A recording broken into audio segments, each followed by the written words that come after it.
Hi అండి, ఈరోజు వీడియోలో నల్లేరు పచ్చడి ఎలా ప్రిపేర్ చేసుకోవాలో చూపించబోతున్నాను. చేతులకు కొబ్బరి నూనె రాసుకొని నల్లేరుని పీసులు లేకుండా ఒలిచి పక్కన ఉంచుకోవాలి. దీనికోసం ఒక 10 ఎండుమిర్చి, పచ్చిశనగపప్పు, మినప్పప్పు, నువ్వులు, ధనియాలు, జీలకర్ర ఒక్కొక్క స్పూన్ చొప్పున తీసుకోవాలి. కొంచెం చింతపండు తీసుకుని నానబెట్టుకోవాలి.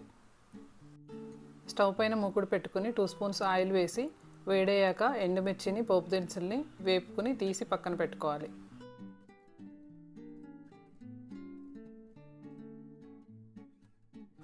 మిగిలిన ఆయిల్లో నల్లేరు ముక్కల్ని వేసి వేపుకోవాలి.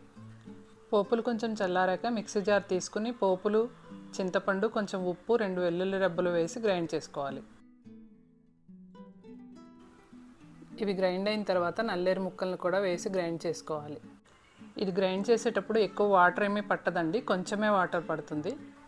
ఈ పచ్చడి రైస్లోకి చాలా బాగుంటుంది.